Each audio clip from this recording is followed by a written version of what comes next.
Good evening. This is the Finance Facilities Operations Committee meeting for January 9th.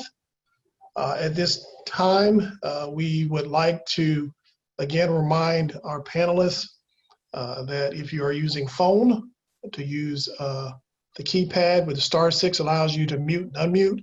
*9 allows you to raise your hand or be recognized. Madam Chair, got a notice from the admin building that no one signed up to speak. I remind each person to make sure when you're not speaking to mute your microphone to avoid the feedback. At this point, I'll turn it over to the committee chair and the board secretary to begin the meeting. Okay, thank you, Dr. Bett, and welcome everyone to tonight's Finance and Facilities meeting. I will ask Ms. Pitts, I'm calling the meeting to order, and I will ask Mrs. Pitts for a roll call vote, please. Ms. Nyman. Here. Mrs. McWhorter. Here. Mr. Updegrove. Here. Mr. Hemingway. Here. Ms. Deeroff. Present. Mrs. Hogan. Mrs. Denon. Here. Mr. Brophy. Here. Mr. Foose. Here. We have 8 members present tonight. Okay, at this time, I'd like to ask for a pledge of allegiance and a moment of silence.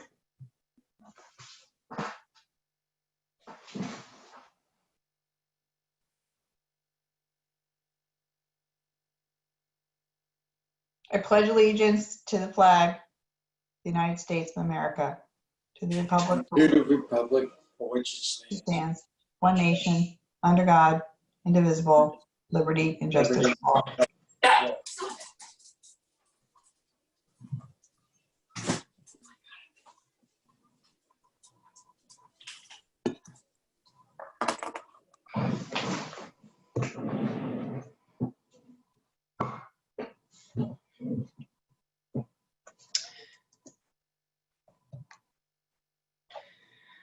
Okay, first up on the agenda, we do not have any public comment period at this time, so we will go right into the approval of the May 12th minutes.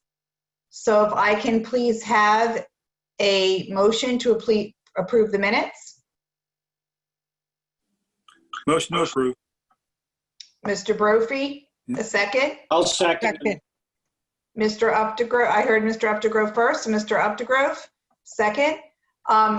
Does anyone have any questions or comments about the minutes from the last meeting?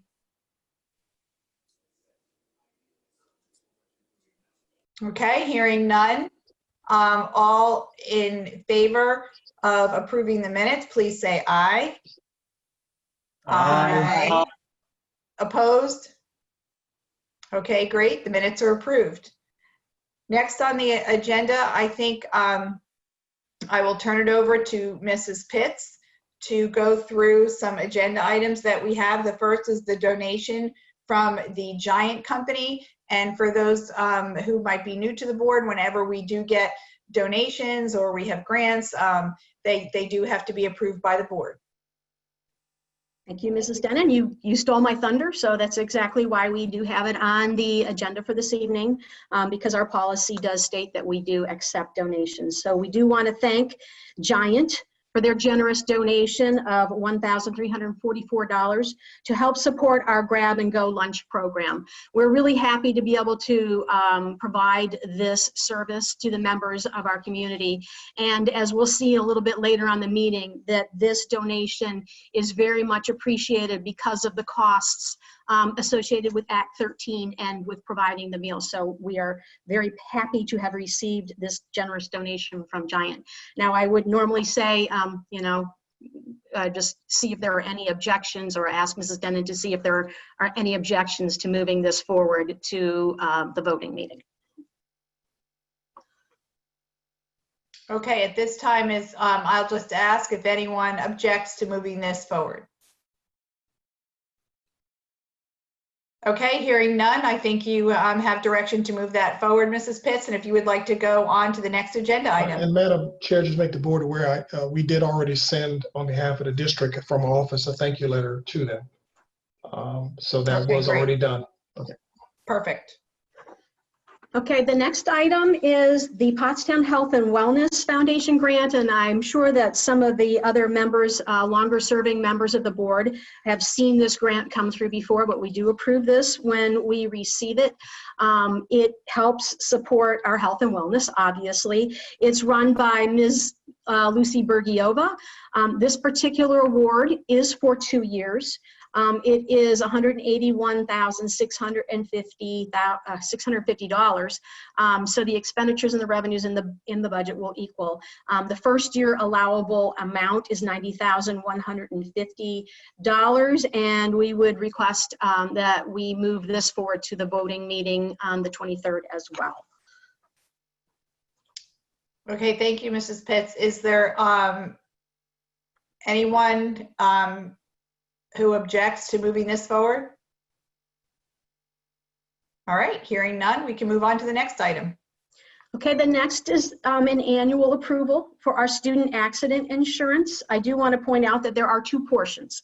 One portion is the expenditure that is for the school district, and that is for the $11,043 for our sports medicine or our sports coverage. That is no increase from the previous year.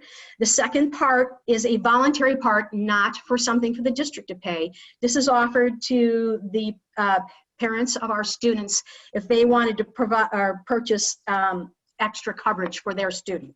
And so that coverage would be $144 for a year. So that's not a cost to the district, but it is a program that we offer to our families. And that cost did not increase from last year either. And I would recommend that we move this forward to the voting meeting of the 23rd as well. Okay, thank you, Mrs. Pitts. Is there anyone who has any questions or comments about this before? I have one question, Mrs. Denon. Yes, go ahead, please. I noticed on there that there's a premium for football. Is that an extra type of premium, or how does that work? It's not the premium, that's laying out the coverage, Mr. Brophy.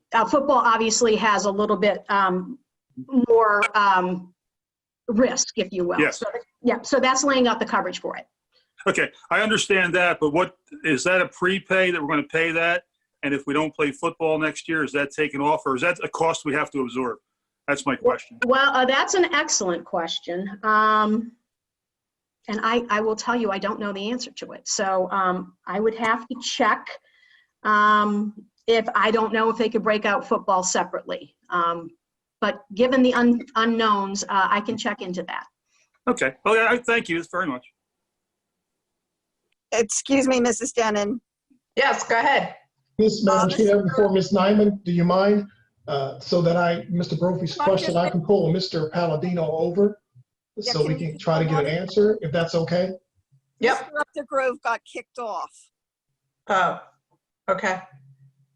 Okay, Oh, there he's back. Okay. Okay. all right, good. I'm going to, if you'd like, Madam Chair, I can pull Mr. Palladino over. Yes, go ahead, please. That would be great. Mr. Palladino?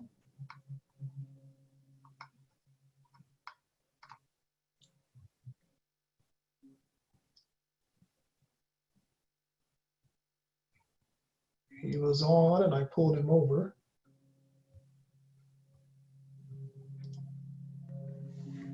Mr. Palladino, can you hear me? Mr. Benton, I just got kicked off. I just had to get back on again. Something happened.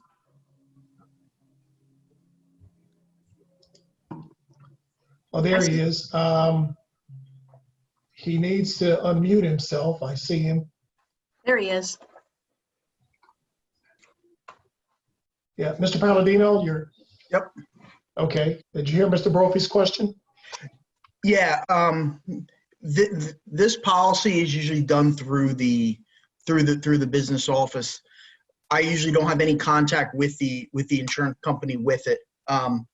As of any fall sport or even football yet. We're not sure what's going on. Governor Wolf said he was going to either today or tomorrow give us a little more guidance. Yes, See- tomorrow we are supposed to, as a state, get more guidance sent out from PEE regarding the expectations for sports and what the health safety requirements are going to be. But as far as his question about the premium, you haven't had any experience with No. that, is what you're saying? No, I have no Okay, experience all right. with it at all. So Ms. Pitts, will you Yep, I follow up will. and check on I'll that? follow up with the agent, and what I will ask is, and we've had a little bit of this where we have reduced coverage. For example, on our vehicles this year, we took vehicles off the roads and put them inside a fenced area, and we were able to get, a reduction in our premium. So I will ask that question and see what the agent has to say. Okay, great, thank you. Thank you, Ms. Denon. Okay. Does anybody else have any other questions? I think Ms. Nyman wanted to get in the queue. Yeah, Ms. Nyman, did you want to ask a question, or were you just trying to alert us to Mr. Updegrove? I was just trying to alert Dr. Bedden that Mr. Updegrove had gotten kicked off. Okay. All right. Thank you. All right. So if there isn't any more discussion, is there anyone who is opposed to moving this forward to the voting agenda? I'm assuming that that is with the understanding that we will get some of these questions answered. And I'll put that, hopefully I will, usually as soon as I'm done with the meeting, I do the follow-up work. So I might just send that email out tonight. And hopefully I will get an answer and can have an answer in the weekly newsletter. Great, thank you. Okay, I'm not hearing anyone opposed to that, so we will move that forward and look forward to that answer coming up in the future. Okay, the next item is the installment resolution, and there is a decision needed on this as well. And this one, I do want to have a little input from the board. Initially, in the past few years, we have had 3 installments. So because of the economic situation, I was proposing 4 installments. I think it's a lot easier to come up with a quarter of your tax payment than a third of your tax payment. And we know sometimes people have the money, but they have other bills, and so we want them to be able to pay it as they are able. So my initial thought was to keep it within the flat period, the 4 payments within the flat period. They would be due once a month. That's very easy for people to keep track of in their mind. And this is where I'm kind of seeking, we can change the resolution if we wish. I sent this off to the solicitor's office to have it rewritten. And he's actually kind of the person who said, are you sure you don't want to extend that maybe 1 extra month? So I do want to put that out to the board members. I would maybe want to reduce the tax collection percentage slightly if that was something that we wanted to do. Do remember that we have to offer installment, and this may be something that's not known to the newer board members. We do have to offer installments to small businesses, and you'll see that in the resolution. But it's very difficult for us to know based on a tax assessment whether a taxpayer is a small business or not. So we do offer the installments to everybody. So if we do offer, like maybe instead of having that final payment due in October, having the final payment due November 30th, we might have a lot of businesses that are taking advantage of that as well. So that tax collection, I think I've said this in previous budget presentations, is sort of a yes, how many people actually do pay their bills within that 6 month of the billing period. And it's also has to take into account how many people pay it in the discount period and how many people pay it in the penalty period. So if we were to offer a little bit later for that last payment, and I would not recommend past November, I would want to slightly adjust our tax collection rate. I will say I did take, just because I knew I would be saying this tonight, I took a look at how much we collected in the penalty period in 2019, and that was about 1.4 million. So, I mean, if everybody were to take advantage of that, we might be looking at, you know, and I think I wouldn't adjust the budget by everybody, but we'd be looking at about 140 in adjustment for a tax collection. So I'm seeking input tonight, whether you would like to keep the resolution as it is for equal payments due the last day of July, August, September, and October, or whether you would want to move that last payment as late as November. Okay, so if we can just have some discussion on that. Okay, Jim Brophy. Sure, go ahead. I'm for the resolution, and I would actually be okay with moving it into November. I mean, any breaks we can give our taxpayers the beginning of this year, going toward the end of the year, I think we should. Also, if the small businesses are involved, they start getting more of their money toward November and through the Thanksgiving holiday. So I think that break may help them a lot. So I'm absolutely for it. I'm actually for that and for extending to November. Raised my hand, but nothing happens. Okay, go ahead, Mrs. Deroff. I think it's very admirable for us to do something like this. And one thing is good, that the mortgages, people that are paying through their mortgage companies, probably, they would probably just pay like normal, I would hope. So that's a good thing for us. However, I would really think that we should contemplate not turning these over for collections. I've been on this board over 18 years, and way back we didn't used to do that. And then we changed because a county would collect the taxes that weren't paid. And we changed it and hired attorneys, but just for this year only, I would appreciate the board thinking of not doing that, because they charge 33% more. And if the taxpayer can't, or a business, whatever, can't pay their taxes and we turn them over, how are they going to pay another 33% on top of that? And just so the public knows, the district does not get that money. We're not the ones doing that. I think we should really give them a break this year and not turn ones over for at least a certain length of time, not the end of the year.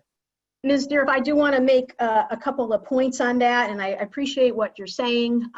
One of the things that, and we do talk about this, is that when we turn them over, we do not turn them over immediately in January. However, if they went to the county, there is a deadline, and I'm not as familiar with the county because we have not been using them. But we do not turn them over to the attorney until the middle of March. And during that 2-month period, we do give taxpayers the opportunity to either come in and pay in full for whatever they owe at that time, or to set up a 6-month agreement that they can pay through September, equal payments. And I think we're the only school district that I know of that sets up those tax agreements. And I know from my tax person who works in our office, she's actually built up a lot of good relationships with those people. She sees a lot of the same people every year. They're very grateful for those 6-month payment plans. And a lot of people also are able to pay their taxes when they get their IRS refund. So they're able to pay us before they go to collection. So if we were to pay them over to the county, we were to turn them over to the county, there are deadlines, and I don't know that we would be able to offer those programs if we were to change the way we do it.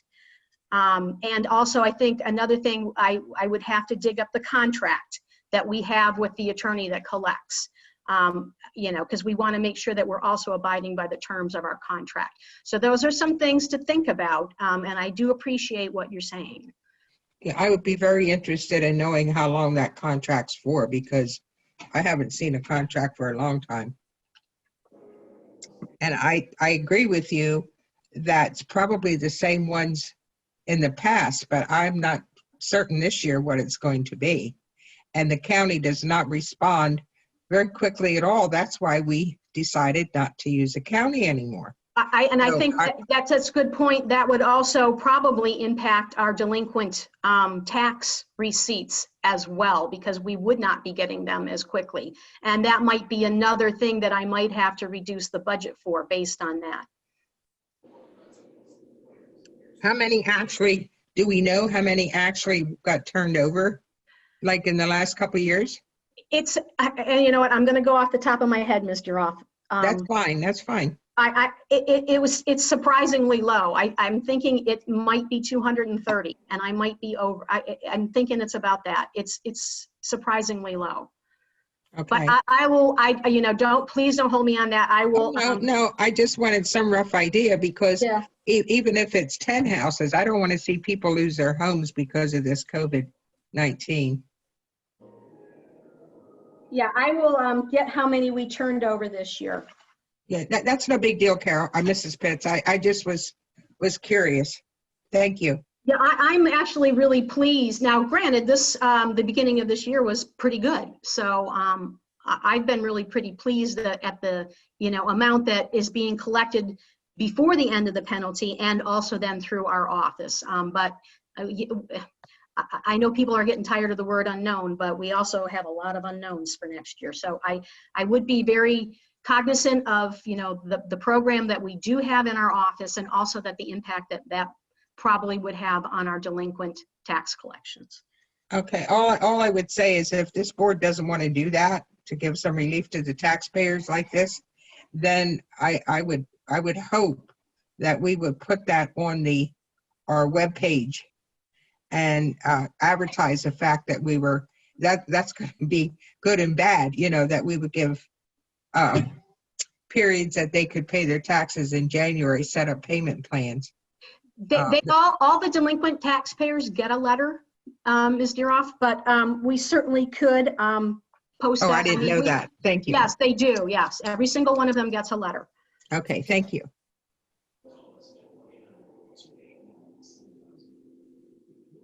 Okay, I'm just gonna try to see if anybody else has their hand up. My hand up. Oh, I see. Yes, I see. Ms. Nyman, Mr. Hemingway, Mr. McWhorter. So go ahead, Ms. Nyman. Mrs. Pitts, how hard would it be to look up that contract that we have and see what the guidelines are? I am pretty sure that if it would probably be physically in the office. So it's not something I could do tonight. Well, I understand that, but at some point you would be able to get it out and look at it and see what it says. Yes. Okay, I would appreciate having that looked at first of all, because these are very unusual times. And I remember you saying, I think you put in for extra this time of delinquent, but I can't remember how much you went up on that. Not a lot. I mean, because of the fact that we lowered the collection rate, we would anticipate that more people would be paying. And I may have been overly optimistic on that, because there is somewhat of a delay as well. So these are the things that keep me awake at night. Yeah, we would anticipate with a lower collection rate that we would be having more people paying in the delinquent phase. Yeah, I would just hope that we could help them out in some way, because these are unusual times. And yeah, I really am a big believer in the program that we do in our office. I just think that's wonderful. I think that's, and maybe, putting that on the website, it's not something I want to, I don't want to encourage people not to pay their taxes before the end of the penalty phase. But maybe in early January, we could work with our communications folks to have an announcement on the website. But I really, really like our program through our office. I think it's a really nice opportunity for our taxpayers. And by having to turn them over to the county, I would hate to lose that. But that's something to think about. Yeah, well, I don't want to penalize the people. They're in enough difficult times right now with all of this going on and not having a job. And And I do want to make sure that everybody understands that those additional fees do not go on to the taxes that we collect in our office. Those only go on once they're turned over to the tax collector. So when we're collecting in our office, we do charge an interest rate, and we, they get any $25 admin fee and whatever the penalty was. So they are not, when they are paying through our office, they are not having those additional fees put on. okay. Just Well, want to make sure everybody understands that. And maybe you could see that the board members could get a copy of that contract so we could look at it and understand it better too. Okay. Thank you. Okay, next I think I see Mr. Hemingway. Thank you, Ms. Denon. I basically would mirror Mr. Brophy's comments, and I would be in favor of adding another month to November. I think that would be a fair solution to modify the resolution to actually add to November. So that's basically it. Anything we can do to help is a good thing. We do have very loyal and conscientious taxpayers in our community, and I think that it would be a good gesture on our part to be as accommodating as possible. So I would like to amend the resolution to go into November. Thank you. Okay, Mr. Foose, and then Mrs. McWhorter. Yeah, similarly, I like that idea of extending things out a month, especially if, and I also appreciate you explaining the program that we offer, because I think, I don't know if people understand that we have that in place, and that it's additional work for your office, but it's very compassionate, and I appreciate not only that we have it, but that you were able to explain it so well. But yeah, similarly to the past couple of colleagues, I would think that pushing it back a month, given that what's going on around us, and the economy just now starting to open back up, but we don't know what's going to happen over the next couple of months. I think that's the right thing to do right now. Okay.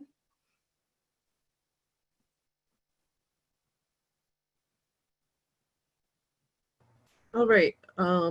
If Brandon is done, Mr. Foose is done, I'll just weigh in that I think extending that to the 4 months going to November is a wise thing to do. It's a tough time right now, and so anything we can do to make people's lives easier would be good.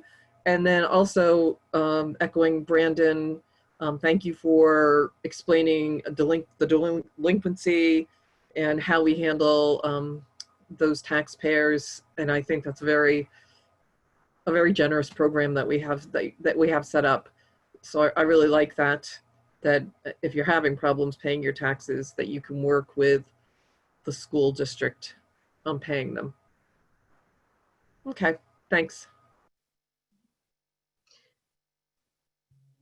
Okay, I don't see anybody else's hand up. If you have trouble raising your hand, Mr. Updegrove, go ahead. Yes, I'm in favor of extending it into November. Okay, great.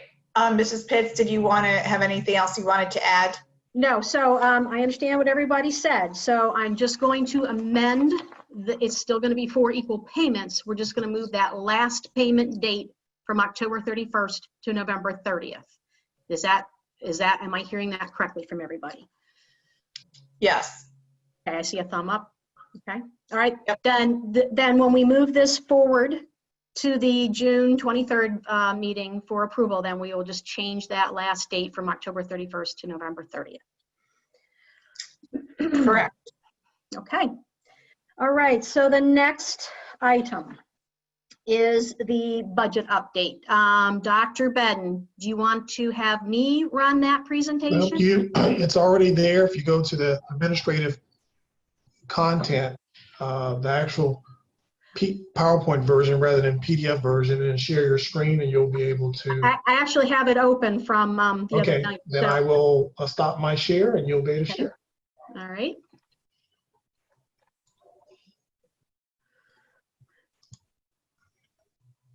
Give me 1 second here. Sure.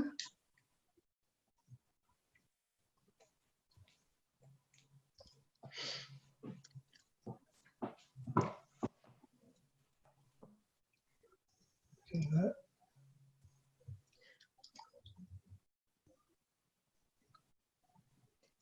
And Dr. Benton, if that doesn't work out, I'm sure that, we can Well, work, it's- if we can work in should be- concert, you should it'll be be able to share fine. now. I You should should be be able good to- now. Yep. I am not seeing the ability to share, Dr. Benton. I just gave all panelists can share.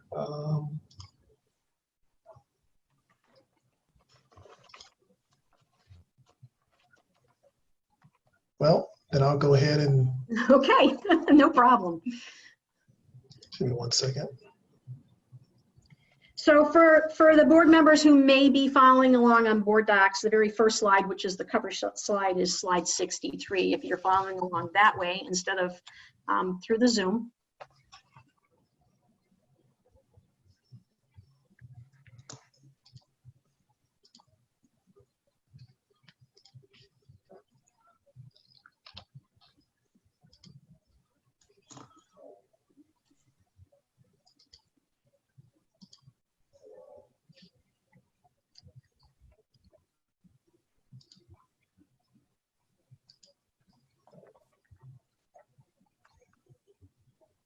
Should be able to see it now?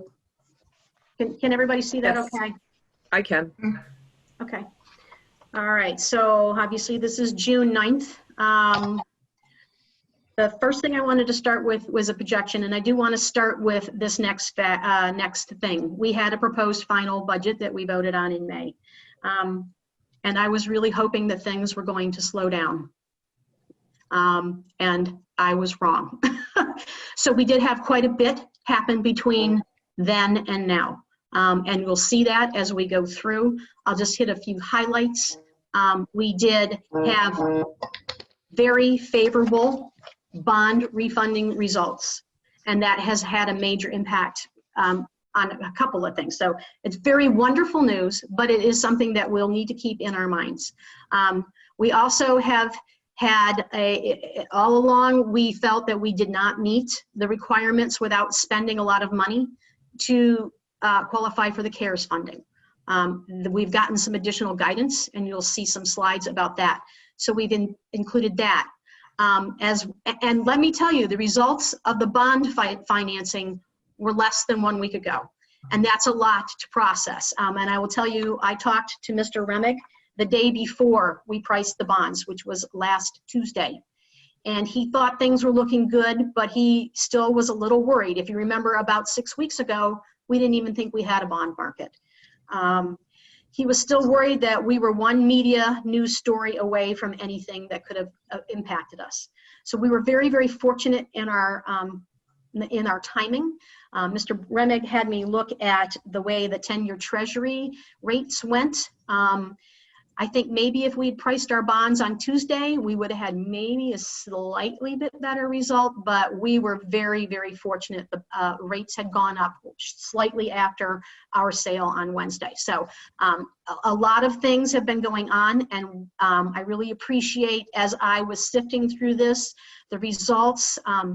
Our team has worked together to look at a lot of solutions to this, and we also have a new funding source called the COVID-19 Health and Safety Grant. So we've had a lot going on since the last time that we looked at the budget. So I did update our projection, and one thing I do want to point out, and the board has been aware of this, is originally we had not anticipated that we would be paying our spring sports at 100%. Since then, our solicitor has determined that Act 13 prescribes that we should be paying that 100%. So that was a little bit of a change in the projection there. One of the things and we'll be going through this and toward the slides at the end, there are some things that we want to pay for to purchase in this fiscal year, because we do have some one-time savings because of the closure that will help us address our instructional and health and safety needs for the rest of this year and for next year, and for bringing our staff back into our buildings. So we are looking at some additional required professional development for some of our paraprofessionals who are employed through CRESS. And we would be looking for some, and there's an item on the agenda for some online instructional software, and also some purchases for to address technology and health and safety items. So next slide, please, Dr. Bedden. I don't want to spend a lot of time on the details of this. I do want to point out one thing. We just got how much our earned income tax collections were for May. I did increase that projection maybe by about $60,000 for the rest of the year. We only have one more payment left, and that will be for the month of June. We won't know how much that is until July. And then the next slide, please, Dr. Bedden. One area where it looks like we're behind in our revenues is in our Social Security and our retirement subsidy, but that is because of some of the payroll savings that we've had because of the closure. So next slide, please, Dr. Bedden. This is where we have some of our variances. One of the big areas of savings was in salaries, and that is because we are not paying our day-to-day subs. And when you look at $400,000, that seems like a very large number, but I did the math today because I was curious, and that is 0.8% of the total budget that we have for salaries. So while it seems like a large number, you know, when you look at percentages, it isn't as big as you would think it would be. We do have that very large saving in professional services, and this is where we are going to be afforded some one-time savings that may give us some opportunities in this fiscal year to help purchase and so that we can address some of the needs that we're going to have going forward. And this is because our CRESS employees were not covered by Act 13 because they were not employed directly by Boyertown Area School District. So that's our largest area of savings. We also have some additional savings because we're able to negotiate a contract with our bus provider, which we're very grateful. I think that benefited both parties. It's important for our bus contractor to be able to be viable next year. I think it was a good move for us. You'll see that we have a possible variance in our equipment, and I'll talk to that toward the end of the presentation. So we are looking at a potential of a 2.778 surplus in this fiscal year. Okay, so the next slide, please, Dr. Bedden, is for our revenues. And I do want to point out that some of the bigger changes that you're going to see in here are that we have added, as I mentioned earlier, the COVID-19 health and safety grant. We currently are not sure how we're going to be coding this. I'm not sure whether this is going to be a state or a federal grant. The way it was written up, it is through PCCD, which is where we get our health and safety grants from the state. So currently I have put that in state revenue. It may not be, it may be federal, and we may be guided by some of the guidelines we have on our federal, the Uniform Grant Guidance, or UGG, that you may have heard. We talked about, most school business people talked about that quite a bit 2 or 3 years ago. So we do have to be very aware that that money may be considered federal. And then again, as I had mentioned, during the process, we had determined through what our interpretation of the law was that we would not be eligible for CARES or ESSER, the same thing, and we have since determined that we will be. So that's some of the major impacts on the revenue. And Dr. Bedden, if you'll go to the next slide, I don't want to go too much in detail, but of those grants that we just discussed, There would also be associated expenditures that went into the expenditure side. So I'm going to talk about, we'll look at the next slide, please, Dr. Bedden, so we can see where we are currently. When we had the proposed final, we were looking at about a $1.6 million deficit. And just remember, I did talk about that bond refinancing savings that we had, very favorable results. But offset with a few other things, our deficit is now at $1.1 million.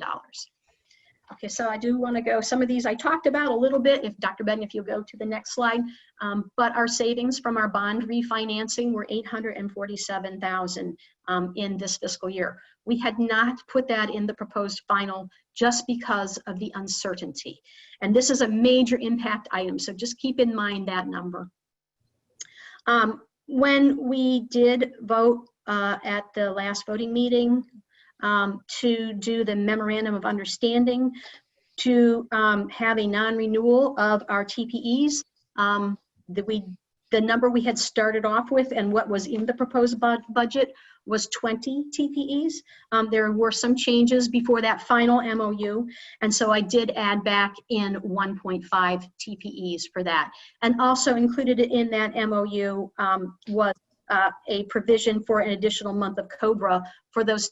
And then I should say, because there are members of the public who are watching, so TPE is temporary professional employees. So we also added a month of COBRA coverage for those employees as well. So an additional $31,000 went into the budget. You did see where we have the proposed, the Pottstown Health and Wellness Grant.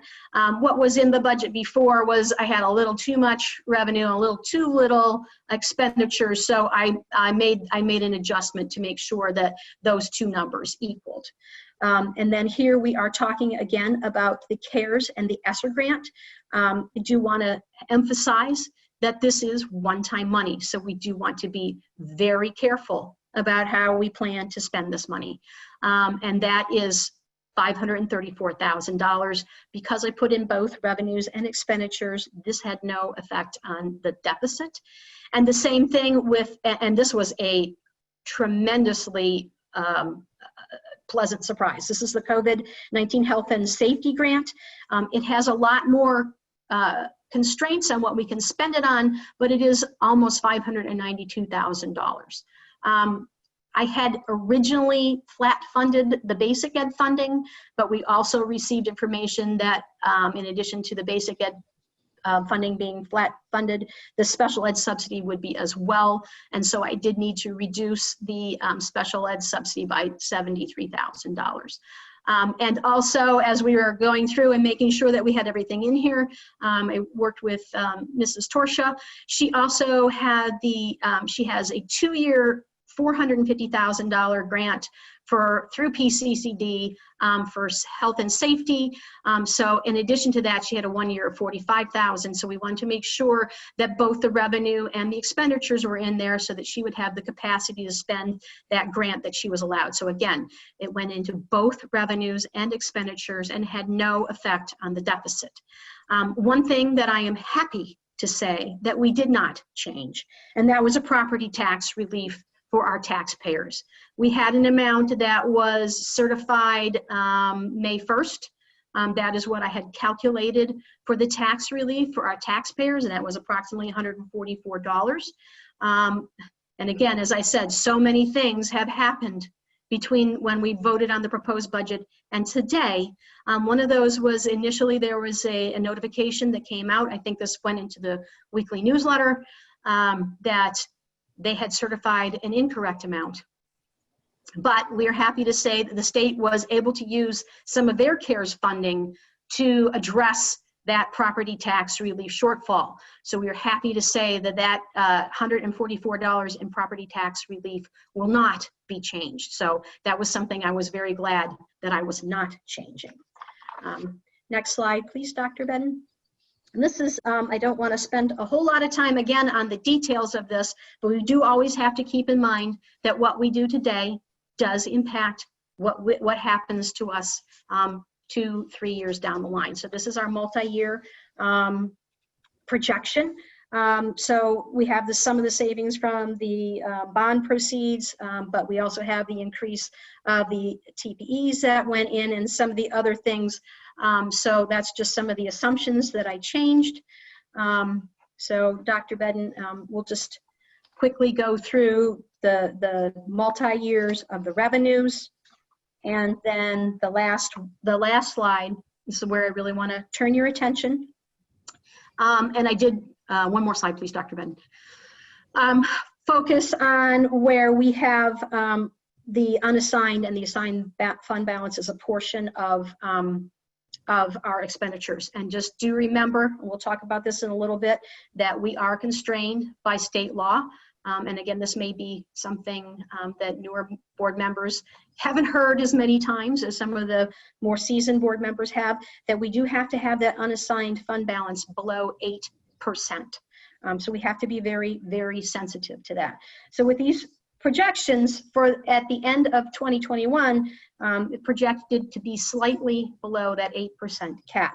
But you will see that it continues to go down with even when going up to the Act 1. You know, the assumptions have that for at least a year, we will not have any increases in assessment. I did adjust the Act 1 index down by 3.3, just knowing that, you know, what's happening this year, even though the Act 1 is based on 3-year average, that what's happening this year certainly can have an impact going forward. So just something to be aware of, that, you know, we have to make sure that we're being fiscal responsible and making sure that we don't go too low on our fund balance in the out years. Okay, so the CARES Act. One thing I do want to say about that is the grant. First of all, we absolutely were not anticipating that we would be eligible for this. We are certainly very happy that we are eligible for this. We definitely want to, it is a one-time grant, so we do want to make sure that we are using this for one-time type expenditures, and we really wanted to focus our efforts on addressing the challenges of bringing our students and staff back into schools, into the buildings, and teaching them next year. So we have a very, at this point, I'm going to call it a skeletal plan, because we've just started working on this. Application is not yet due, has not yet been submitted, so we are continuing to work on it. These are the types of expenditures that we are planning on currently. So the units of study, that's a digital way of bringing instruction to our students. We also want to expand our Chromebooks. So the Chromebooks are to have continuity, and Mr. Stout can jump in, or Mr. Ionelli if I'm saying some of this stuff wrong, because I might be in over my head on some of this stuff, but so that we have continuity of the equipment that we are providing for our students in K through 10. We also are providing touchscreen capability for our students in K and first grade, as well as looking at a 1-to-2 ratio for kindergartners and a 1-to-1 ratio for first graders. Mr. Stout, how did I do? Yep, that is completely accurate, Mrs. Pitts. Okay. And just to remind the board that as we are committing to the district to moving to Chromebooks, ultimately as a phased-in plan, this provides us the opportunity to expedite that process a little bit, so we have consistent technology in our grades, basically K through 10, because in grades 11 and 12, we're going to let them finish out with their Windows-based laptops. It is also important to remind the board that the shift to Chromebooks was intended to shift our platform that actually produces additional savings over the long haul because of the cost factor that was associated with the previous devices we had been using. So the replacement costs and repair costs shift to Chromebooks was also part of the strategy in reducing expenditures going forward for the long term. And one of the things too, as I know was a little bit of contention with the elementary perspective and not being able to get devices to our elementary school students, we did not have enough devices to be able to do that. So with our new plan in place, if in fact we have to stay on a virtual capacity in some way next year, this gives us the opportunity to provide the device for our students to be able to utilize potentially at home. Okay, thank you for the additional information. Nursing supplies, we know, is going to be important to us as well, to be able to screen people who are coming into our buildings, to be able to provide safety for them for health. So portion of this this funding we wanted to allocate toward nursing supplies, $50,000. Facilities will also need to have some modifications, some specialized cleaning equipment, some specialized cleaning supplies, and possibly, depending on what kind of schedule we end up going to, they may need some additional time for our custodians to clean the building. So these are all things that will be eligible under this funding. And just to give an example, when you say safety modifications, we are having to put plexiglass up, for example, because we have to, for lack of a better term, breathing and sneeze barriers for our office staff that have to be installed as part of our transition opening. Each district in the Commonwealth will have to turn in a safety plan that ultimately comes to the board, and then for the board to approve, and then it goes back to the state.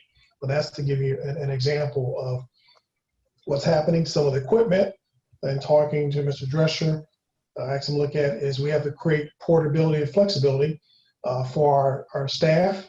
As you know, we often struggle with a full complement of custodial staff to be full, as well as trying to balance the workload on those guys when they have to respond quickly should we have a infectious disease issue in contact that they have to clean. So we've asked him to look at much more portable and quick response equipment that will allow them to respond to an issue for sterilization and or cleaning as quickly as possible. Thanks, Dr. Bedden.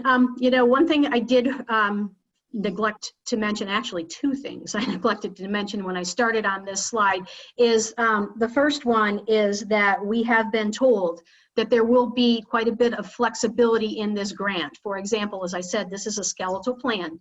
If we go through and we determine that we need to maybe have more nursing supplies than we anticipated, we will be able to reallocate among our areas. So we've been informed that they would be very flexible with, if this is the plan we go with and we find we need to make changes, they're going to accommodate us on that. So that is good news as well. The other thing I want to point out, as I talked about, as so much has changed, how much information we found out within the last 10 days, which have required a lot of changes.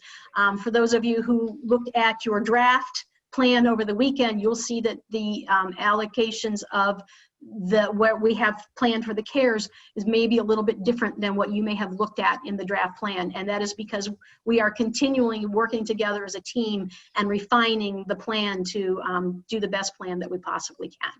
So I should have mentioned that at the beginning of the slide. Social emotional learning, that could either be for professional development for our staff to help provide that, or even direct services to our students. And also some professional development that can help our instructional staff refine those remote teaching skills that they had to quickly develop in the past 3 months. And also the possibility of some training for enhanced cleaning techniques for our custodial staff. Another area that is eligible here is for our feeding program. So we did want to, this is, as I mentioned earlier, a program that we are very happy that we were able to support our community with. And this grant does provide us the ability to support that program as well. There is a portion of this that is mandatorily to be allocated to non-public. So 2,373 has to be paid toward our non-public schools within our boundaries. And that is not based on their enrollment. That is based on their Title I enrollment. And so that explains why that number is small, but that is a portion that we do have to share with our non-public schools. And Carol, I do want to highlight to the board to make sure you're still aware that while some school districts may be ending their feeding program, we are not. We are trying to continue to support our families that may be in need. The food nutrition staff has been asked to monitor the numbers to try to avoid us going into a big deficit. So with this new money, we're able to bolster it, and you'll see reference to it later, to try to sustain it without being as concerned about us running a deficit model and still being able to support our families that may need meal support during the summertime. Historically, that has not always gone well in the district from the data they shared with me, but we believe that it is another place where we needed to at least try to maintain and hold on to the program and support our families and our community. Thank you, Dr. Bedden. Next slide, please. All right, this is that grant that just was announced less than 2 weeks ago. So this was a pleasant surprise. This is the one where I'm not sure exactly yet whether it will be considered federal funds or state funds. However, I have put it in the state funds for now. It is included in the school code bill.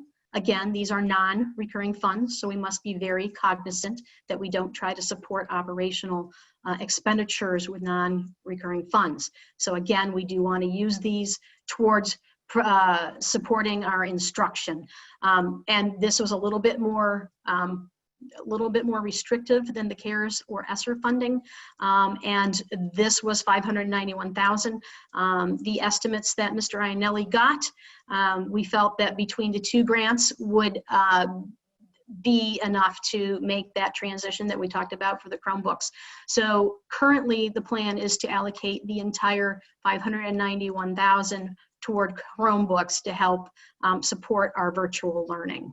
I don't know, Mr. Stout, if you want to add anything more to that? No, I believe based upon what we talked about in the previous grant, this is the extension with the funds that will allow that opportunity to take place. Okay, so the next slide, please, Dr. Bedden.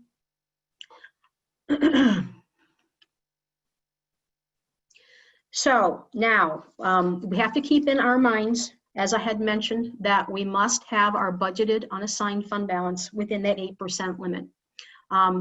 When we were able to realize those savings from our debt service, that meant that we would not have been in compliance based on, and we were very conservative in 1920 after the closure, doing as much as we could to save money.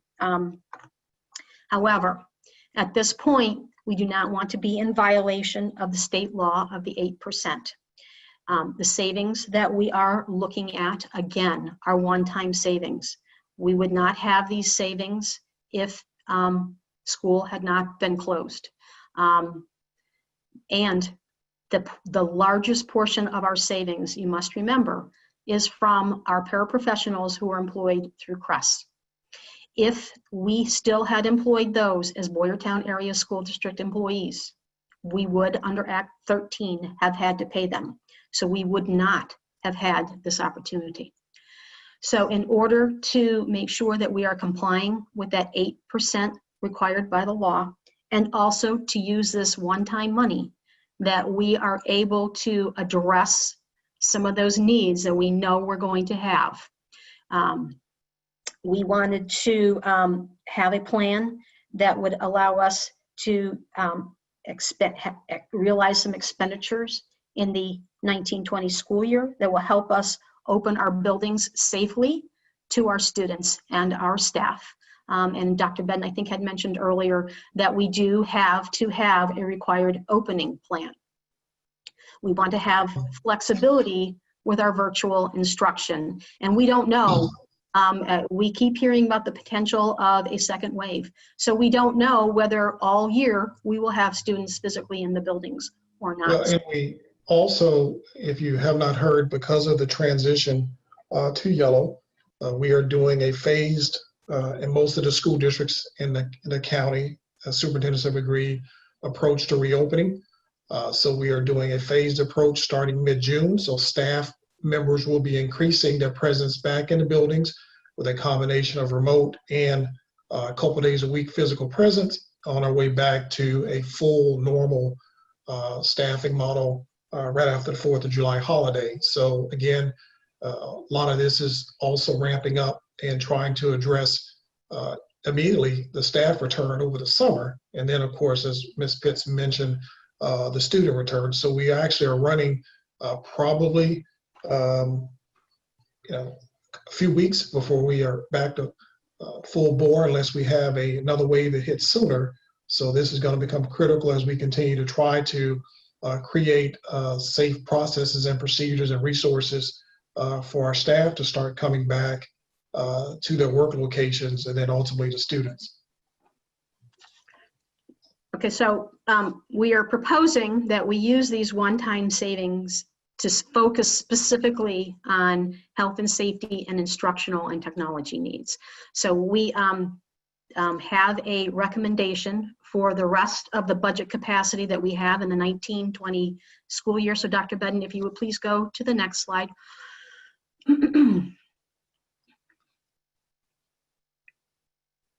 So, back one. There we go. So as I said, we've been working as a team quite a bit for the last 4 or 5 days to make sure that we are focusing on the right things. So as I had mentioned, and we have talked about several times, we are continuing our food service program. Act 13 doesn't just apply to employees in the general fund. It applies to employees through the food service fund as well. So we are paying for food service workers for 10 buildings as if school were in session.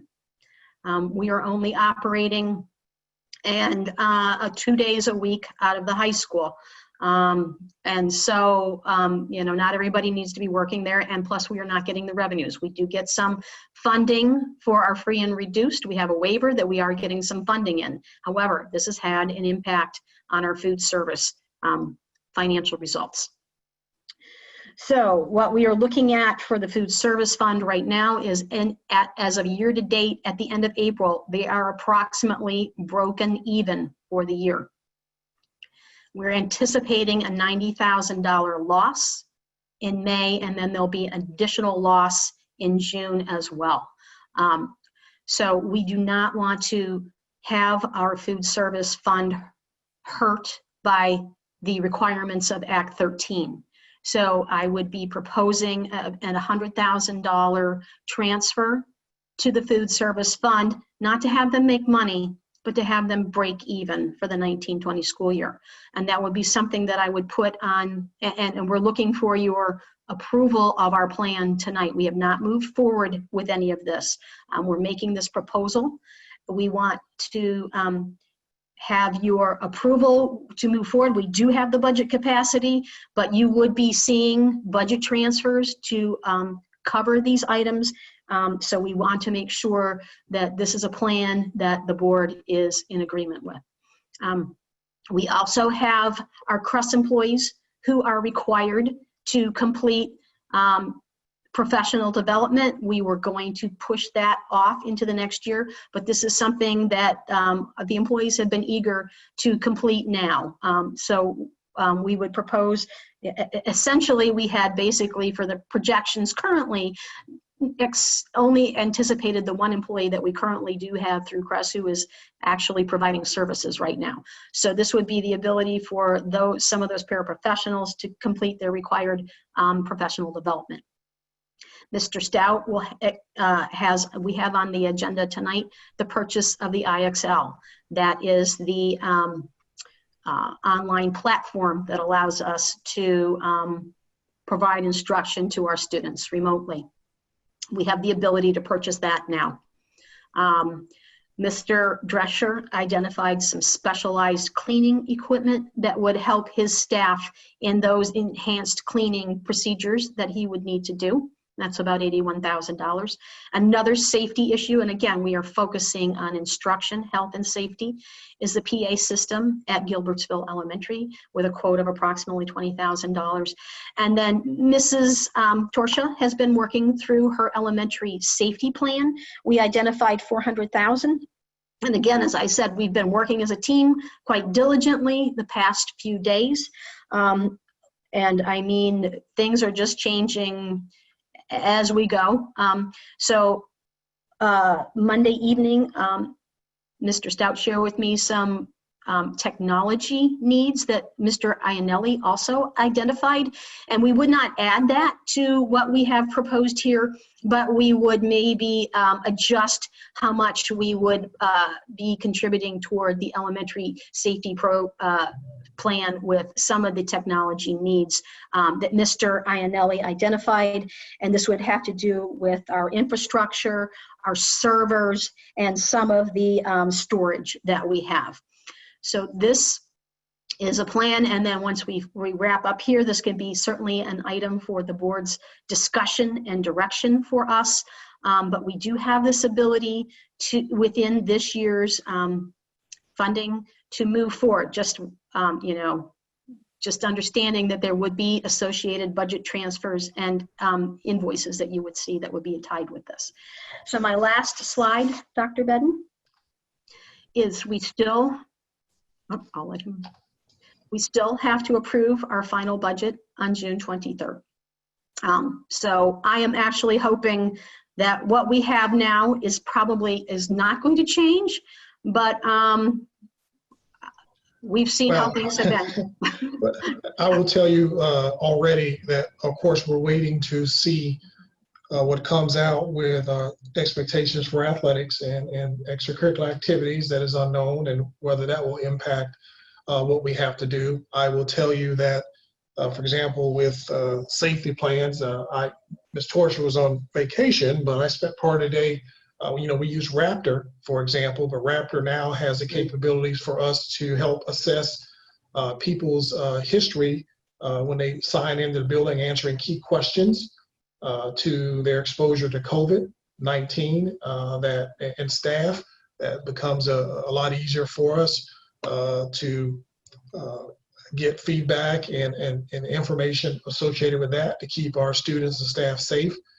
So things are constantly evolving that with resources that we currently use that are being upgraded to respond. We actually use Raptor, but they now just upgraded their software to be more supportive and responsive of the health and safety plans that schools are going to have to adhere to by the state. And right now we have to do an assessment of our current equipment to see if it's actually the up-to-date equipment for them to upgrade the software, which is not a cost to us, it's free. But if we haven't updated our equipment recently, which is part of what many of you who've been on the board know, that we've slowly piecemeal been trying to, for example, address the elementary issues because we were able to address the secondary predominantly through the renovation and modernization process that the district has gone through there. And we do know that the PDE guidance that we got was labeled as preliminary guidance. And anytime you see preliminary guidance, that's a hint that it will be fluid and changing. And they have continued cautioned us that should there be a spike, we could quickly be pushed back to red.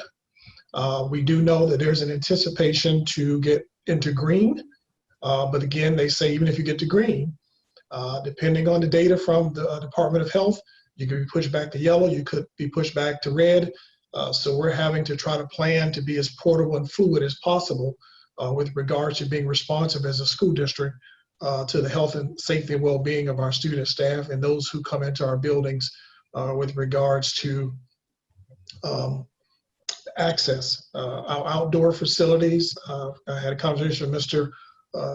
Drescher about equipping the team with additional resources to spray down equipment should we get a contact issue.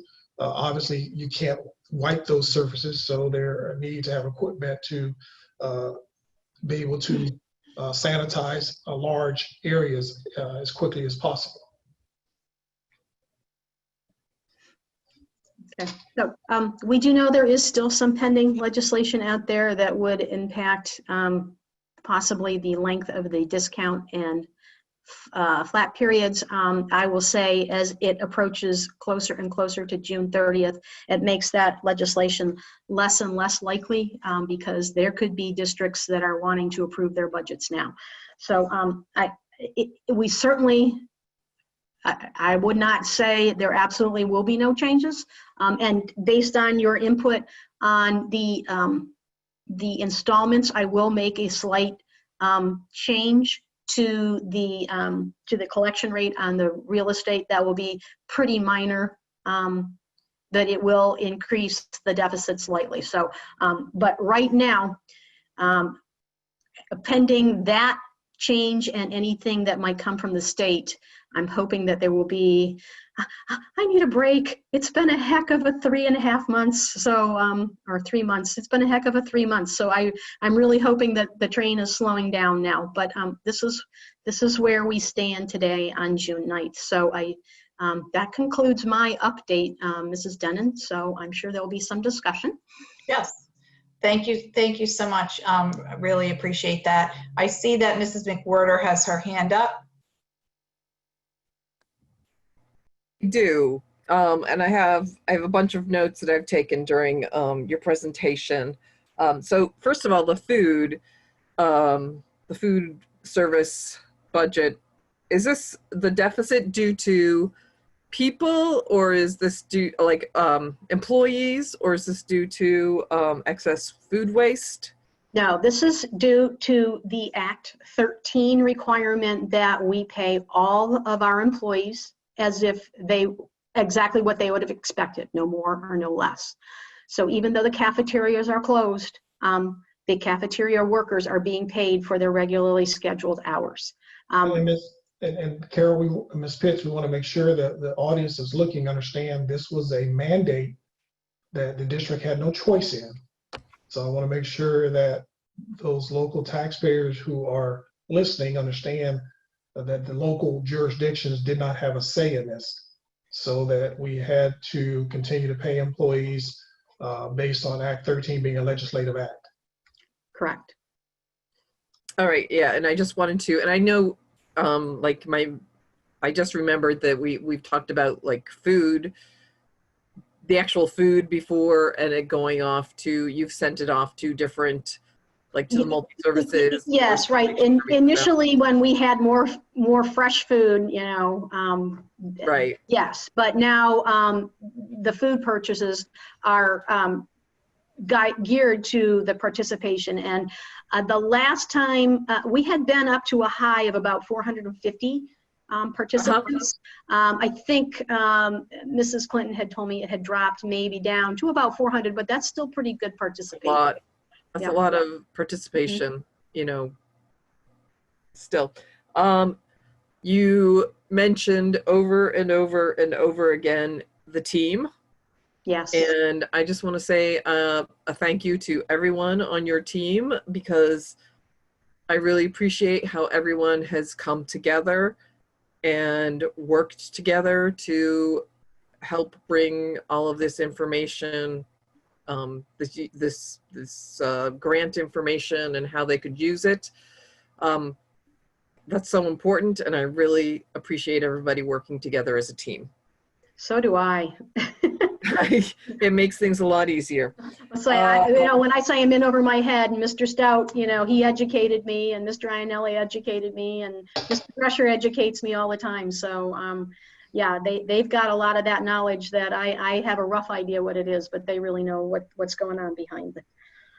And the last one, I've said it before, and I'll probably say it one more time, how much I appreciate how you have educated us, or myself anyway, how much you've given to us over these past 6 months. I really appreciate it, because it's been a learning experience. I have one more comment about cleaning, but I didn't write any notes beside it, so I'm not sure what that was about. But thank you. Sure. Thank you very much. Sure.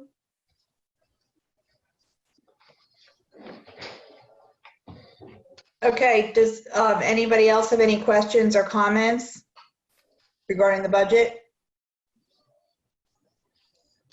I just have one quick question. I don't know if you can pull up page 74 again. Small P.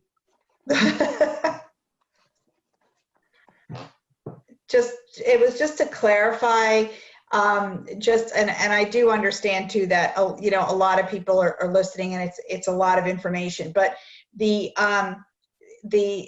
mandate that we can't go over the 8%, That only applies to the unassigned fund balance, correct? Correct. And what we have committed right now is for PESers. So, and where we do, I mean, it's something that you have to, well, the board and the new CFO will have to really keep an eye on as we get into those outer years, and what the PESers rate is doing. You know, especially that final year, and that projection is looking, you know, a little scary, but maybe at that point, the PESers rate will have been stabilized, and that may be a time where you may, the board may want to consider uncommitting those funds. But it is something just, I mean, overall, between the committed and the unassigned, it's still under 8%. So it is something to definitely be keeping an eye. You know, we don't want to be making, we have to address everything. We have to address the short term and the long term, but we always have to keep an eye on the long term. Right. So basically the committed is just the PESers money that years ago we had put aside. Correct. And then so let's just look at 2020, 2021, the budget. It said the unassigned fund balance is 9,741,000. Does that include any money for like traffic lights, construction, anything like that in there? No, those are completely separate funds. Those are our construction funds that are our bond proceeds. Okay, so just so people understand. This is only our general fund. It only This is our general, this is our unassigned general fund balance. Which is our operating budget, correct? Right, so the 2020-2021 budget right now has a $1.1 million deficit. Correct. And can you explain just one more time why the projection is for 20, oh, never mind. Okay, I'm looking at the 2021-20. Okay, that's fine. I just was saying, explain why the difference is, but I think you had already explained that, why it's going from 1.1 to 650. So, and in a quick nutshell is that is a year that teachers are not stepping on schedule. Right. And additionally, we had some additional bond proceeds savings there as well. So, right. Okay. Okay. So, and we can't just. I was just going to highlight, if you remember, that number was previously higher. Right. 1 point. Right. Yeah. So it has been, well, the whole budget has been evolving weekly. So operational savings daily, Mrs. Denon, daily. Oh, daily. Right. Daily. Okay. Okay. The operational savings from closure, and then decisions that were made strategically with expenditures and like the refinancing and other things, which you effectively see if you went back, which I would say to the public, we make it very intentional that we build upon the slides consistently. So they don't have to go look at a different presentation. They can go to this presentation and just go back to the last time and be able to see how the transition has been made as an attempt to be transparent with the public and not make it hard for them to find and see what has changed. And again, you know, the whole fund balance thing also has a cost factor that the lower we get, when you talk about borrowing money and those types of things, then we get a less favorable bond rating. And we got a solid rating again. We had an improvement last year where the person noted the changes in controlling the expenditures that we implemented helped us get an improvement in our rating. And that was reaffirmed again this year. If I remember correctly, Ms. Pitts, correct? Yes, it was reaffirmed with this most recent refinance. So again, reaffirming to stay the course with the strategic decisions. Obviously, COVID-19 threw a wild card, but if you recall, we were on track again we've been slowly decreasing our dependence on our fund balance. We had gotten in, since when I came on board, the goal was to slow the drain and make sure it stayed up under $1 million and until we get back to a structurally sound budget. Before COVID-19, we were actually probably looking at around 800-something thousand at one point, Ms. Pitts, I think, that we would have had to use. Oh, I don't know that we ever got that low, Dr. Bedden, but we were working toward it. So, yeah. My hand up. Okay, Mrs. Diroff, go ahead. I just have a question. and I haven't been able to access my material again.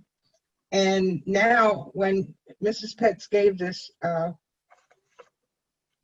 budget presentation, my paperwork goes from 47 to 66. It's nothing there. Not even the blank pages.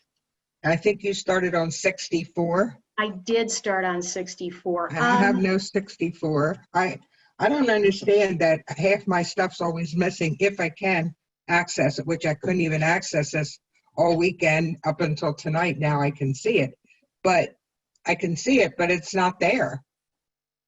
I mean, that didn't make sense. I can see it now. You're missing a piece of it is what you're saying, Mr. Roth. Yeah, I'm always missing pieces. I don't understand. I did it with the handbook too. I remember you said that, yeah. So I don't know if the computer eats them or what happens to them. It shouldn't.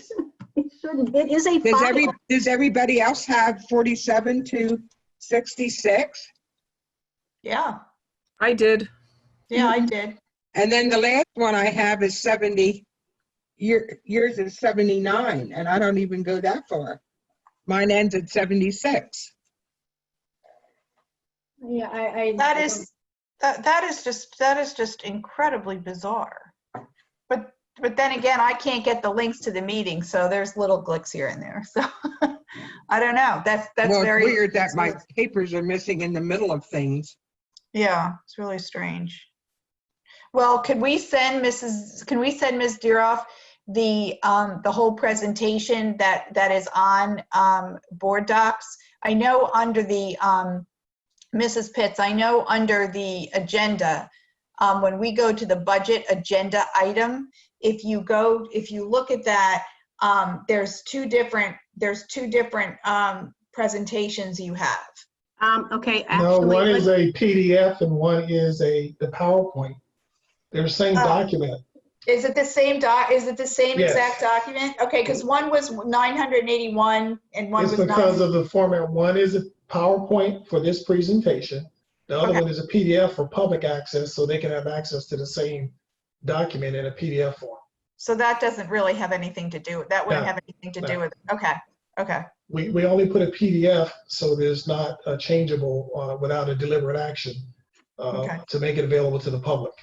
So Ms. Deeroff, just curious, when we got the notification that this was available on board docs, you're saying that you weren't able to access it even on the board docs? Correct. I was Okay. dealing with Sherry, and she couldn't, we couldn't figure it out. And she was going to get permission to send me stuff, but I never got anything. Mrs. Kincaid reached out to you 3 times today, and you probably would have multiple messages from her. I don't have any messages, sir. She reached out 3 times. Well, no, but they were supposed to send it to me. That's what I requested, so I didn't get anything is what I'm saying, sir. All right, well, we'll have to, after the meeting, perhaps tomorrow, maybe you can get with administration and the admin staff and we can figure out what's going on. Okay, So thank you. What, were there any other questions or that was it for you? Are you done? I just wondered if I was the only one that didn't have these things or if, Okay. thank All you. Does It's anybody, it's the first time I'm seeing them, so no, I don't have questions. okay. Does anybody else have any questions or comments regarding this presentation? Okay. So just hearing that, Ms. Denon, then we will move forward with using some of the budget capacity that remains in 1920 to address our safety, and just, again, making sure the board is aware that they will be seeing some budget transfers to make sure that the funds are in the right places to complete those purchases. So, Yes. okay. Yeah, I think that will be fine. All right, thank you very much. And that's it for me, unless there are no more questions, or if there are any more questions. It doesn't appear to be any. So I think now we're actually going to be moving Dr. Bedden to your agenda items. Yes.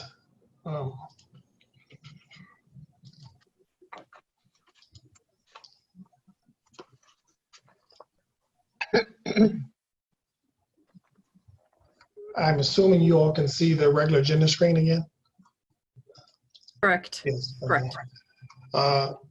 As discussed at the last meeting, we have, because of the shortness and the critical nature of certain items to be addressed before we hit the end of the fiscal year. Item number 7A is approval of the revised employment agreement for the Assistant Superintendent of Teaching and Learning. On April 21st, the Board of School Directors approved the appointment of Mr. Michael R. Stout to the position of Assistant Superintendent of Teaching and Learning to be effective July 1 and extends through June 30th, 2023. The revised agreement includes the performance-based salary and the language with regards to salary and expectations. This agreement, as discussed last week, puts Mr. Stout in alignment with previous conversations with all of the employees for the board should they take action the next following year with regards to potential salary freezes with cabinet level and or Act 93. We are at this time recommending the board approves a revised employment agreement for Mr. Stout for the position of Assistant Superintendent of Teaching and Learning. Okay, does anybody have any questions or comments? Do we need You have to do a motion? motion first. Okay, let's, okay, McWhorter seconds. okay, Mr. Foos and Mrs. McWhorter. Okay, any questions or comments about this from any of the board members?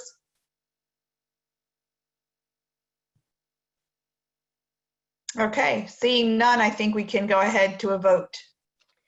Ms. Nyman, Yes. Mrs. McWhorter, Yes. Mr. Updegrove, Yes. Mr. Hemingway, Yes. Ms. Deeroff, Yes.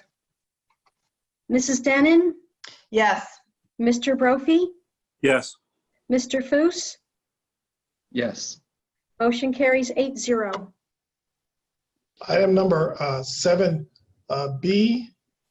is what you also just received as part of the presentation and adjustments we're making.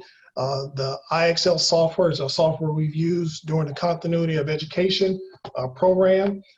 We are attempting to, one, extend this program for use over the summer for access for our students and our families so that they can continue to work and make up for some of the lost time that students experience with instruction during initial closure before we start our continuity of education plan.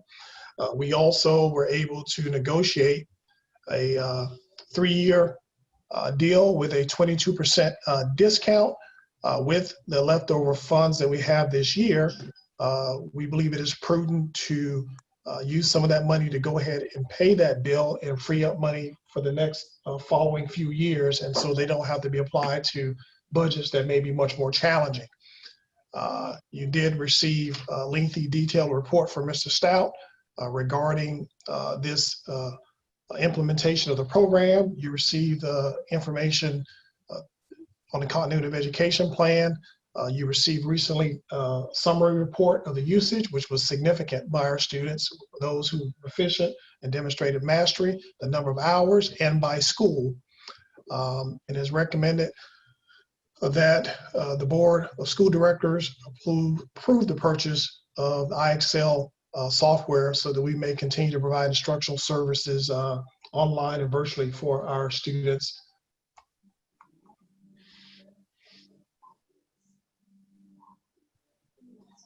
The 3-year total is $171,630. So we request approval from the board to move forward with this purchase.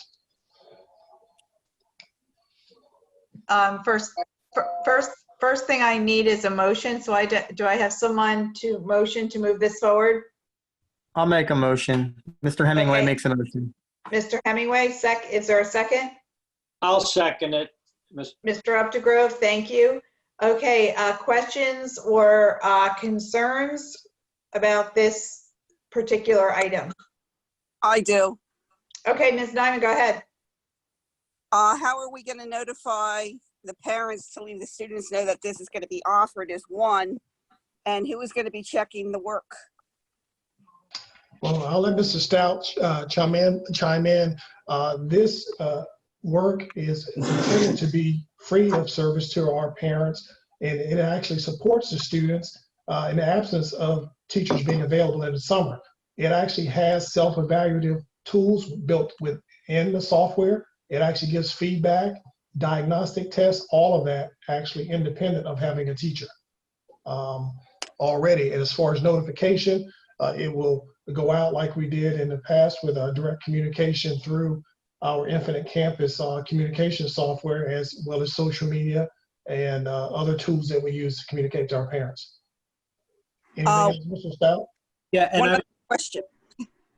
Go ahead. Is it going to be like if they were in first grade this year, is it going to be first grade work that they're going to be working on, or would it be helping them with next year with second grade or whatever grade it would be? I just used first and second there. Miss Nyman, that's a great question. And one of the great features about IXL, let me go back to just piggyback off Dr. Bedden a little bit. One of the things we tried very quickly in this whole continuity of education plan was to get the IXL account set up. So every student in the district, K through 12, has an IXL account already set up. So they will just be able to continue utilizing those supports. To your point, with respect to if I'm a first grade student, would I be working on first grade materials or second grade materials? It is diagnostic in nature. So the answer to that question is it could be even accelerated material. So if I'm a first grade student and I'm accelerated reader and I'm reading on a third grade level and the diagnostic assessment within the platform shows that, it'll actually present activities and experiences for the kids to be working on their formative level. So we've gotten a lot of feedback back from our teachers, from our parents with respect to it being a very productive opportunity for our kids. The last time I looked at it, which was the end of last week when I wrote the weekly update, we had over 7 million questions answered by our kids since the third week of March. So it's heavily utilized. And with the grant money that Mrs. Pitts had shared with you in the previous budgetary presentation, this allows us the opportunity to commit to a 3-year commitment to help continue utilizing the support. Mr. Stout, I want to correct that. That is one of the items that we are using this year's, but we had originally had that in the grant and then we revised our plan. So. Yep. Thank you. You're welcome. I thought Mr. Hemingway had raised his hand, Ms. Denon. I can't remember. Okay, yeah, I don't see his hand up anymore, but Mr. Hemingway, go ahead if you have a question. No, I didn't raise my hand or have a question. I just made the motion, that's all. Okay. All right. Does anybody else, I'm looking at the participants. I don't see any other hands raised, but if I'm missing you, just chime in. Okay. All right. So I guess since there aren't any other questions, we can go right ahead to a roll call vote. Ms. Nyman, Yes. Mrs. McWhorter, Yes. Mr. Updegrove, Yes. Mr. Hemingway, Yes. Ms. Deeroff, Yes. Mrs. Denon, Yes. Mr. Brophy, Yes. Mr. Foose. Yes. Motion carries 8-0. Item number C is the personnel agenda item.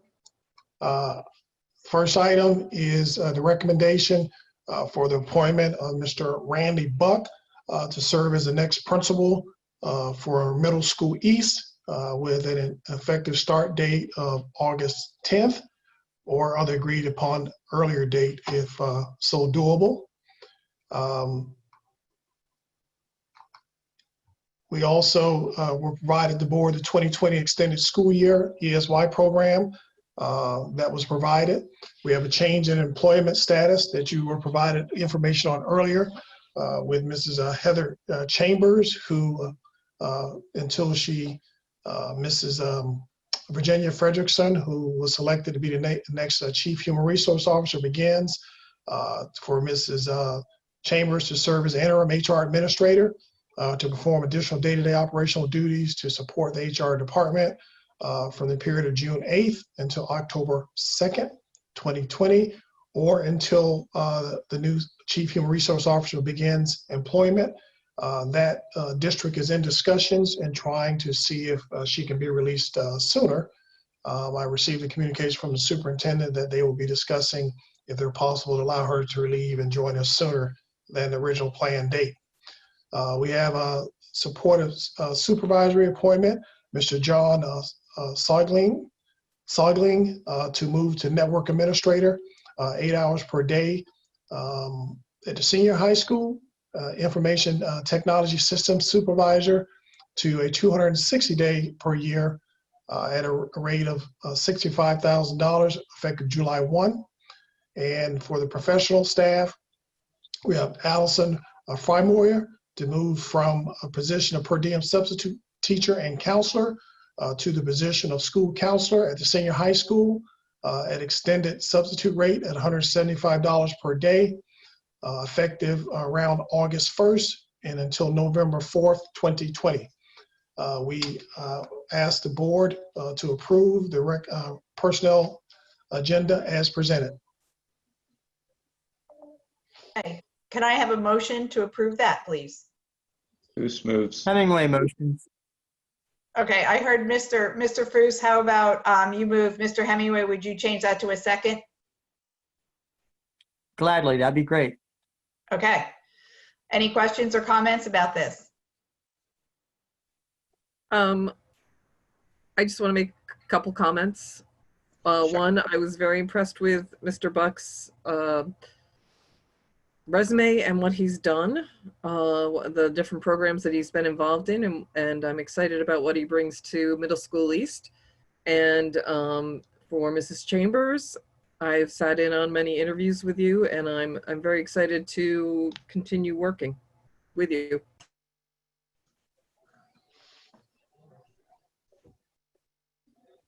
Okay. I'm just looking to see if anybody else. Mr. Foose, you have your hand up as well? Yes.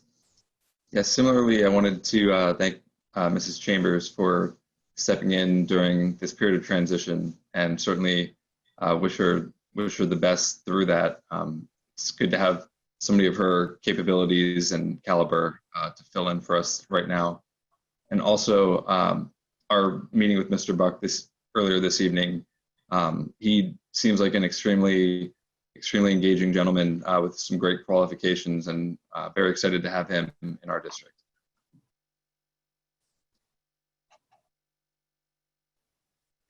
Yes, I would like to echo that as well.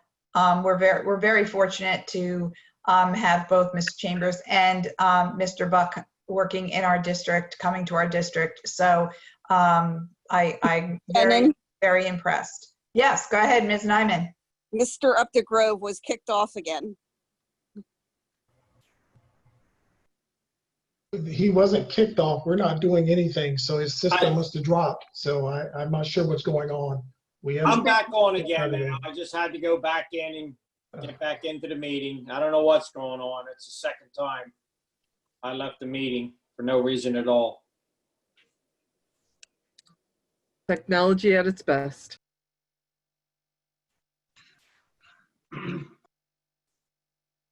Mrs. Denon, you're muted. Okay, so does anybody else have any questions or comments? I'm looking here. I don't see any other hands raised. Okay, if not, we can have a roll call vote. Ms. Nyman, Yes. Mrs. McWhorter, Yes. Mr. Updegrove, Yes. Mr. Hemingway, Yes.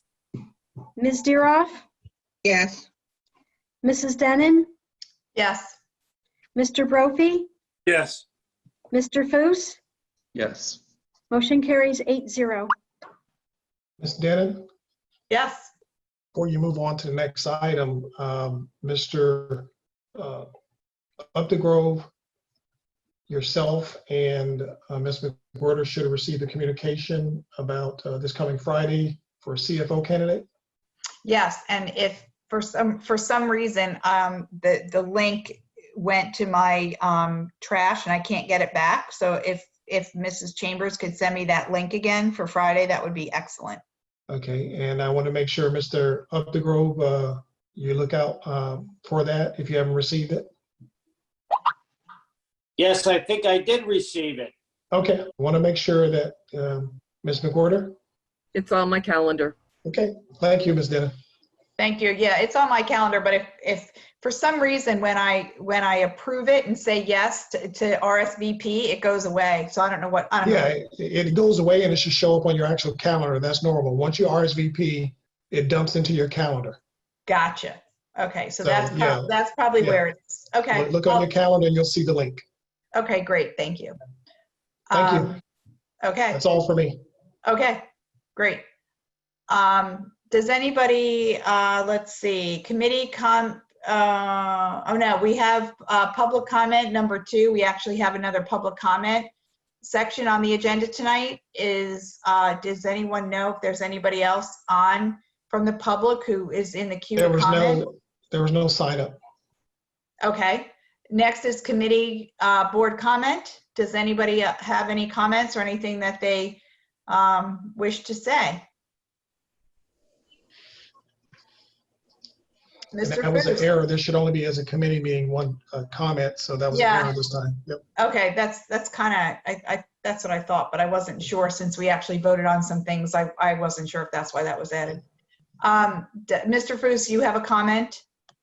Yeah, just real quickly, last time we met was right before graduation, and today's our first time meeting after. I just wanted to say how great that that virtual ceremony was, and you could see all the great hard work that went into that. So thank you to everybody involved. Thank you. I would ditto that. Anyone else? Okay. Upcoming meeting dates, we are here on the 16th, and then the 23rd will be the vote on the final budget. Can I have a motion to adjourn? Motion made. Mrs. McWhorter, second. I'll second. Mr. Foos. Okay, thank you so much. Good night, everybody. Mrs. Denham, Yes. what day was that interview again now? It's Friday at 8 a.m. This coming Friday, This coming Friday? Okay. Yes. 8 a.m. All right. I'm just gonna write it in here. Okay. Thank you. All right, Okay. thank you. Thank Take you. care. Good night, everybody. Good night. Good night, everyone.